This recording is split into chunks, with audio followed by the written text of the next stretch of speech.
السلام عليكم ورحمة الله تعالى وبركاته، وصلى الله وسلم على نبينا محمد وعلى آله وصحبه أجمعين. أعزائي المشاهدين أو المتتبعين ديالي، نتمنى إن شاء الله تلقاكم هاد الحليوة هذه وانتم على خير وبخير. كما كتشوفوا غادي نقدم معكم واحد الحليوة اللي كتكون اقتصادية وكتعطي أكثر من 45 حبة، بمكونات بسيطة جدا موجودة بكل بيت إن شاء الله، علاش لا، واللي كتكون هشيشه يعني كتذوب في الفم ما شاء الله وبنينه بزاف. ان شاء الله تعجبكم، وان شاء الله اللي عجبتكم ما تنساوناش من التعاليق تاعكم المحفزه، وتشتركوا الفيديو مع الاصدقاء ديالكم باش تعملوا فائده، وما تنساوش اللايك باش يطلع الفيديو الفوق ويشوفوه ناس اخرين ان شاء الله. والى الطريقه. اذا هنا كناخذ واحد الاناء كنوضع فيه واحد القبيصه ديال الملح، وكنوضع كذلك بيضتان، وهنا كنوضع يعني تقريبا كأس إلا ربع ديال السكر، يعني ما وصلش، يعني تقريبا فوق النصف ديال السكر. المهم السكر كيبقى على حسب الذوق، ولكن هذه الكميه اللي عطيتكم انا هنا راه كتجي هي هذيك الحلوه، يعني ما حلواش وما كتجيش ناقصه السكر. هنا كنضيف كذلك كأس إلا ربع ديال الزيت، وصافي كنخلطهم مزيان حتى كنحس بداك السكر داب ان شاء الله. ومن بعد غادي نضيف كذلك غادي نضيف كذلك من بعد ما طربتهم مزيان غادي نضيف الدقيق، او البشر ديال عفوا البشر ديال الحامض. انا هنا خديت واحد نص حامضه وحكيتها، يعني حيدت لها هذيك القشره الفوقانيه هذه باش كنسمو هاد الحليوه ديالتنا. ممكن ديروا الفاني، ولكن راه بالحامض كتجي زوينه وكتجي منعشه. وهنا ضفت واحد 3 المعالق ديال مايزينا. مايزينا كتعطيها واحد الهشاشه، وكتعطيها واحد يعني كتكون هشيشه وكتجي بنينه صراحه مع دوك، مع هاد المكونات كلهم، يعني كتجي بنينه مع داك الحامض صراحه كتجي منعشه. هنا ضفت من بعد 3 المعالق ديال المايزينا. كنضيف الكأس الاول ديال الدقيق وغادي نبقى نخلط. وهنا غادي نستعمل اليد ديالي لانه ضروري غادي نخدموا باليد ديالنا باش نعرفوا القوام ديال العجينه ديالتنا ان شاء الله. صافي هنا كنضيف الخميره. هنا عندي الخميره فيها 11 غرام. يمكن لكم نتوما يعني تضيفوا نصف ديالها الا عندكم بحال هكا، ولا ما عندكمش غادي تضيفوا 6 ديال الغرامات، يعني 6 ديال الغرام ديال الخميره فقط. هنا كنضيف الكأس الثاني وغادي نجمع العجينه ديالتي او الحلوه ديالي. ومن بعد هنايا ضفت الكأس الثالث، غادي نخلي فيه غير ربع، يعني هاد الحليوه دخل ليا فيها هزات ليا يعني 3 الكؤوس الا ربع بالضبط، الا ربع. هنا غادي تشوفوا يعني الربع ديال الكاس ما غاديش نخدم به ديال الدقيق، كما كتشوفوا هذا هو الربع. هنا خاصنا نحصلوا على واحد العجينه اللي كتكون لينه وكتلتصق باليدين، ولكن حنا غادي نجربوها يعني باليد الاخرى اللي ما عجناش بها باش نعرفوا القوام ديال العجينه. هي واخا كتلتصق شويه راه غادي تنشف كما كتشوفوا، وكتولي عمليه معكم وكتجي لينه كما كتشوفوا. صافي ما باقيش غادي تلتصق. يمكن لكم تدهنوا يديكم بواحد شويه ديال الزيت في الاول وصافي، وغادي تخدموا الحليوه تاعتكم. هنا انا كنشكلها يعني غريبه صغيره، وكنجيب واحد الكاس اللي غادي نبقى نضغط عليها بحال هكا، يعني باش نعطيها واحد الشكل خارجي اللي كيجي زوين بحال هكا. ما ديروش يعني الكرايات نتاعكم كبار، ديروهم يكونوا شويه صغارين، لان ملي غادي ديروا هاد ملي غادي تضغطوا بها هكا يعني في هاد الرشيمه هذه راه غادي تزاد في الحجم ديالها. اذا انا كنبقى بهذه الطريقه هذه وبهذه الرشيمه هذه.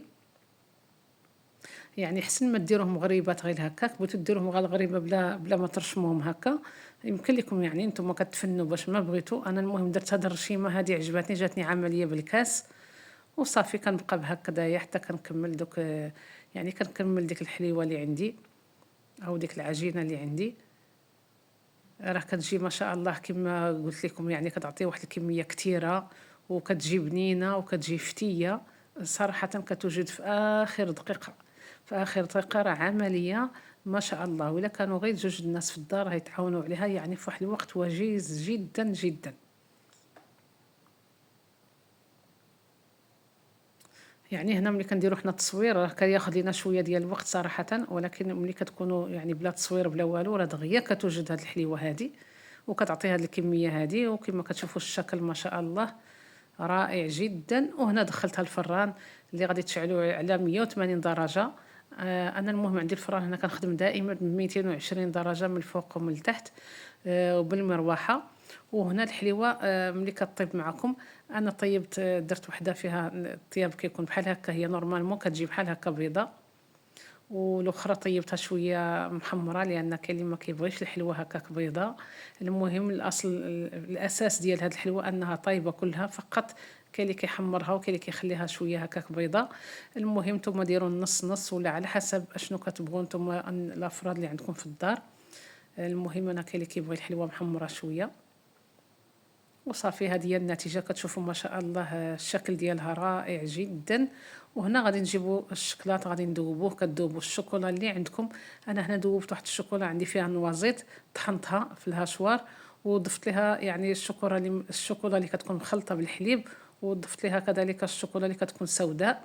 وصافي خلطت كلشي وضفت لهم واحد القليل من الزيت وواحد 3 المعالق ديال الحليب وحركتهم كامل مزيان وذوبتهم في ماء في حمام مريم وخليتهم حتى ذابوا مزيان. ولكن حركوهم مزيان يعني بشي ملعقه ولا يعني بالملعقه كما درت انا. حركوهم مزيان باش تعطيكم داك اللمعان ديال الشوكولا.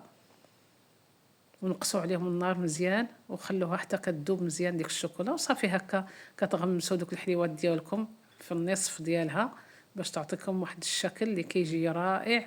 ممكن تزوقوها من يعني هاد الشوكولا ديروا من فوق منها اي حاجه، دوك الحبيبات ديال الشوكولا ديروا اي حاجه. ممكن تخلوها غير هكا، ممكن ديروا اللوز كونكاسي، ممكن تخلوها غير الشوكولا بوحدها بدون اي اضافه يعني فواكه جافه ولا يعني التزيين، كتخلوها عاديه.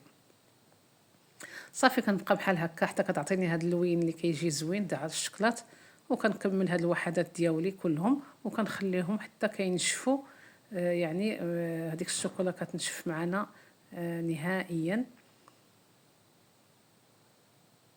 وكتجي صراحه بنينه بنينه. تنفع معكم يعني في المناسبات مثلا في الاعياد. تزوقوا بها الطبيله تاعكم مع اشكال اخرى ديال الحلوه. كتجي بنينه صراحه. اللي عجبني فيها انها هشيشه وفيها داك يعني داك المذاق ديال الحامض، كتجي زوينه ما شاء الله. نتمنى ان شاء الله يعجبكم الفيديو ديالنا ديال اليوم. وهاد الحليوه كتشوفوا راه ما شاء الله كتجي لذيذه ويعني وراقيه في الشكل. وهذا هو التقديم يعني يعني كتشوفوا ما شاء الله راه عاطياني اكثر من 45 حبه هنا اللي كتجي بنينه وتجي هشيشه. وكل اللي كيهم فيها انها كتوجد بسرعه. اذا هنا ان شاء الله غادي نفتح معكم وحده وغادي تشوفوها كيفاش كتجي. كما شفتوا في الاول ديال الفيديو راه كتجي رطبه. وهنا راه مازال الحلوه عندي انا واخا تشوفوها هكا راه مازال شاده فيها باقي السخونيه ديال الشوكولا. باقي يعني ما شدات في راسها مزيان. وقدمتها معكم هكذا كما كتشوفوا. نتوما خلوها حتى تبرد مزيان والشوكولا تنشف مزيان عاد يمكن لكم يعني تاكلوها بالصحه والراحه ان شاء الله. وهنا كما كتشوفوا راه كتجي هشيشه رطيبه ما شاء الله دغيا كتذوب يعني كتذوب في الفم لان ديك المايزينا اللي درنا فيها هي اللي كتخليها يعني فيها ديك الهشاشه. وهذا هو الفيديو ديالنا ديال اليوم ونتمنى ان شاء الله يعجبكم. ولا وصلتوا معايا حتى هنا ما تنساوناش انكم تشتركوا مع الاصدقاء تاعكم حتى تعموا الفائده ان شاء الله. دمتم في رعايه الله وحفظه والى وصفه اخرى ان شاء الله. والسلام عليكم.